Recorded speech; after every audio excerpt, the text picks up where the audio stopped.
Donc bonjour, aujourd'hui je vais vous présenter du coup l'élément Event qui est disponible dans Matomo Analytics et je vais vous présenter ça sous 4 points distincts. Donc mon sommaire, donc dans un premier temps je vais parler du rôle de cette fonctionnalité, ensuite de son utilité, dans un troisième temps je vais parler des bonnes pratiques et enfin je vais faire un petit point sur son fonctionnement. Donc au niveau du rôle, en fait, son rôle c'est de mesurer l'interaction de tous les éléments non définis par défaut dans le tracking code de Matomo Analytics. Donc en gros, c'est aller plus loin que les simples pages vues finalement, et en fait de traquer des choses plus précises. Par exemple, on peut essayer de traquer les clics sur les widgets ou les éléments flash par exemple grâce à cette fonctionnalité Event. Donc elle est disponible via Tag Manager. Donc ce qui est bien, ce qui facilite vraiment son utilisation. Donc au niveau de son utilité, donc c'est vraiment de traquer des éléments divers et variés définis selon le plan de mesure donc qu'on a pu étudier dans la partie précédente. Donc on peut mesurer n'importe quel élément. Donc comme je le disais, on peut étudier le scroll, les clics sur les widgets, les éléments flash. Donc ça apporte vraiment une grosse variété sur ce qu'on peut mesurer. Donc on a une capacité infinie à mesurer. Donc si on veut mesurer des choses simples, ça va être simple à instaurer. Et si on veut mesurer des choses complexes, naturellement, ça va être un peu plus compliqué. Mais ça reste quand même facilement atteignable. Donc ça permet évidemment de personnaliser les besoins en matière de données.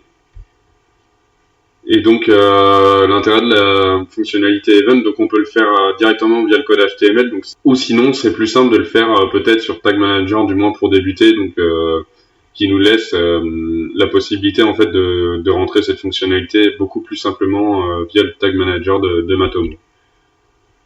Donc au niveau des bonnes pratiques, la première, elle paraît évidente, c'est toujours vérifier 2 fois pour s'assurer de la bonne mise en place du code si on le fait, de la bonne mise en place du code, pardon, et de bien respecter son intégration dans le code. Donc il y a 4 composants à évaluer, donc c'est la catégorie, l'action, le nom et la valeur. Donc faut vraiment bien respecter ces 4 éléments là pour que ça soit traqué correctement et que ça fasse pas au pire au mieux un mauvais traquage et au pire faire carrément cracher le site si c'est mal mis en place.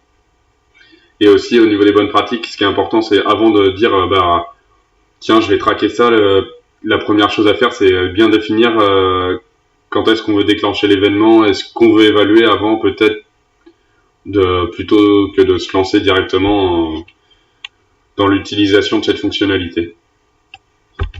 Et donc enfin, au niveau du fonctionnement, donc si on le fait via le code HTML et qu'on a un site WordPress comme c'est mon cas dans local, donc faut aller dans Apparence puis dans le menu éditeur de WordPress et instaurer le code qu'on souhaite instaurer entre 2 balises script, et du coup après on respecte bien ce qu'on veut faire rentrer plus précisément. Donc là il y a plusieurs codes qui sont expliqués et qui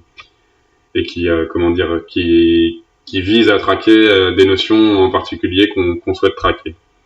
Et donc après, quand tout ça est bien mis en place, on peut aller dans le journal des visites, donc sur Matomo directement, et on va voir les éléments qu'on a souhaité traquer, si c'est mis correctement en faisant un test, et après on va pouvoir du coup sur le long terme vraiment voir ce qui fonctionne bien, ce qui fonctionne pas en fonction de ce qu'on veut évaluer. Donc voilà, j'espère que cette vidéo a été claire concernant la fonctionnalité Event, et je vous remercie et vous souhaite une bonne journée.